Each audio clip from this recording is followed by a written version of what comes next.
Hello to everyone. Hope that everyone had a good day. It is already 9:35 on this October 25th, Wednesday. It's like, wow, I didn't even do nothing. Like I came straight home, stopped off and got some rice to go with the chicken that I cooked last night. I had rice here, but I had a taste for like West Indian rice with oxtail gravy. It was bland. Like I should have got it from Fisherman Cove, but it wasn't en route. I take the 7 bus, so like the 82 goes to Canarsie, and I didn't take the 82 coming back home. Took the 7. Anybody who know the 7 bus, it goes to Brownsville, and I walked from Saratoga. But I wanted to talk about Erica Mena's interview with Carlos King.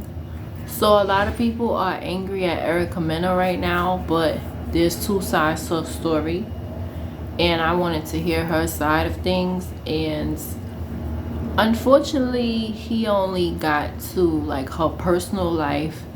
He did not talk about the monkey statement yet. That's gonna be next week, so we gotta wait a whole nother week for her response on that.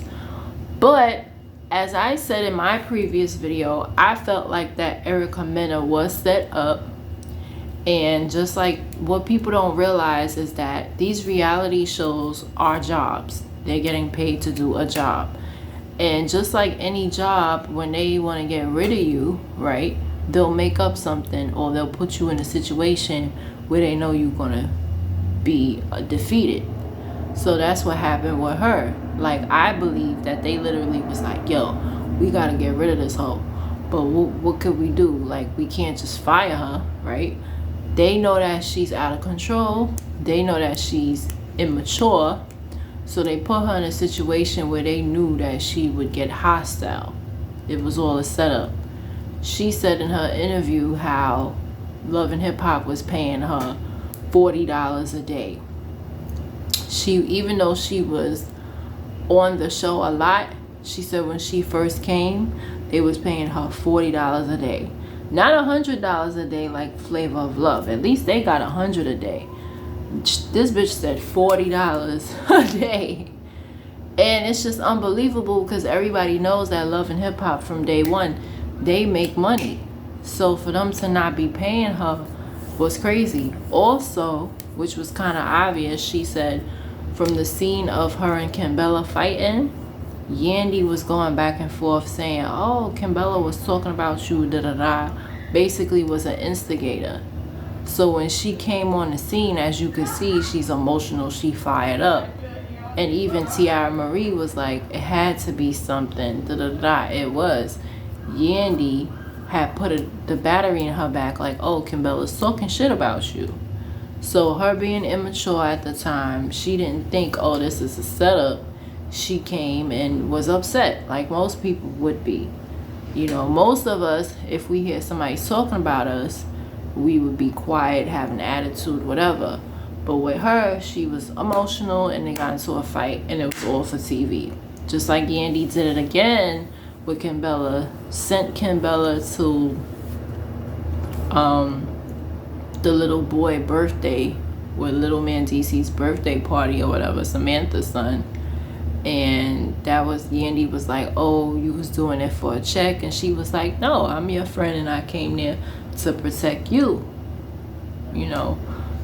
And what I wanted to talk about in this interview, the beautiful thing about Erica Mena is she's able to admit things for what they are. And I wanted to talk about women, and a lot of the times with relationships, or sometimes situationships, we don't admit the truth to ourselves. How many of us have friends, or you see it on TV and they like, he loves me, and it's like, no, that's not love. And one thing she said that was so powerful about Safari, she said, he never loved me, he never loved her. And no therapist could teach you that. That has to do with self-observation And I'm very proud of her, because honestly, that is the first step of healing. The first step of healing from any friendship, bad friendship, any toxic relationship, you have to admit the truth to yourself. You have to. And I'm very proud of her, because love is a verb, it's an action word, and he have not shown. It's not even about infidelity. When she was pregnant, he did not comfort her. When she was sick, he was not in the hospital. He cared more about Spice than he did her. So those are all actions of a person that do not love someone. He saw an opportunity, as she said, and he took it. She looked good on his arm. And it's just scary, because you would think a man that marries a woman, oh, he loves her, he married her, right? And that's a perfect example of sometimes it's not all about title. It's about the love you have for the person.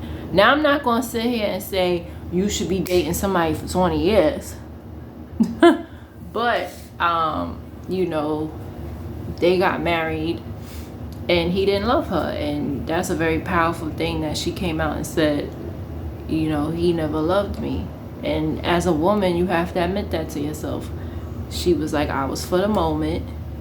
I was for the time, just to pass the time. And that's that. You would never think that a man would pass the time and he would go ahead and marry someone he don't really love. That's extreme. That's really sad. But yeah, I would agree. He didn't love her, because it's like when she was pregnant, the reaction that he had was everything. And I don't know if I said it in a previous video, but I would agree with that. If you're pregnant and you tell a guy and his reaction is like safaris, I feel so sorry for you. And it has nothing to do with, even if you're not in a relationship, he should be supportive. He should be there for you. That's important, because that's one thing with me. When I was pregnant with my son, I had support. He wasn't who I wanted to be with, but he supported me. And he was there for prenatal cares. He was there.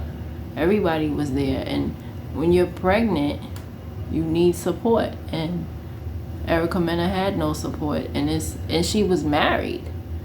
So it's like, imagine like doing the right thing, getting married, and not having support. I can only imagine what that's like. And naturally they were married, so they're not using protection. And then she had another kid with him, thinking, okay, well, maybe he'll change. We're married. And he didn't. He just was immature the whole time. And she pushed marriage counseling. She tried to make her marriage work.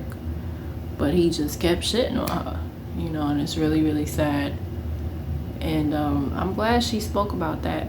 She also talked about her childhood, how the women basically raised the children and stuff like that. She had a stepdad, but she didn't mention him helping her out with her son. Her mom pretty much like raised her son and her sister, her older sister. Her son is graduating high school at the age of 16, which is really good. Yeah, so it's like, I urge you, please watch the interview. Some people in the comment section, they prejudging her, and I could tell they ain't even listen to what the girl gotta say. But Erica Mena has a side too, and they used her for ratings, as all these reality shows, and they just used her as a puppet. It's really, really sad. And it's just like the whole monkey statement or whatever, they could have edited that. Let's keep it real. They did that on purpose for ratings.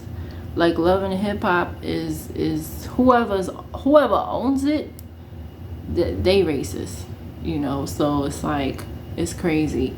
And then the fact that she wasn't even paid right, they was giving her $40 a day. It's like, wow. Hopefully she could sue for that, because that's like, what the hell? She was bringing in the ratings and she wasn't even paid right.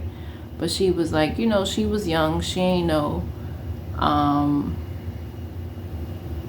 They gave her a contract after the fact, but not at first, Mona Scott. So, you know, everything about Love and Hip Hop is gonna be exposed, and she needs to expose it, because it's black people that's on it, it's black people who watch it, and they're exploiting our people, literally, on their dime and on their dollar. So I'm glad Erica Mena is coming forward and really talking about the real, you know, of what really is going on. And if they paid her $40 a day, imagine what they was paying other people. You know, it shows that they greedy for money, and, you know, that's just crazy. You know, $40 a day, come on, Love and Hip Hop, they make money. Now, as the show continued, she started making money, but she said when she first came on, it was $40 a day. But either way, it's like, come on now. But yeah, and she said that her son's father put her on to like the different gigs and stuff like that. But she started going to casting calls on her own when she was in high school, through a newspaper called Backstage. So that was cool. Like, she didn't have no manager, she didn't have no agent, she just did it on her own, you know. And so that's what's up. She unfortunately was in foster care.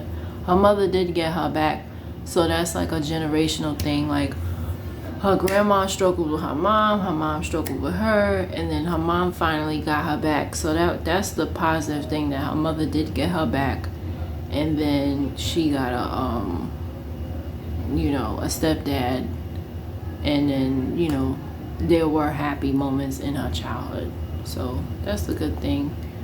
And then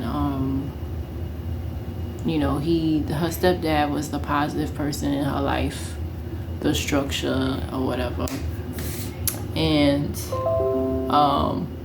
the part that I didn't understand is she was like, she was able to have her mom retire.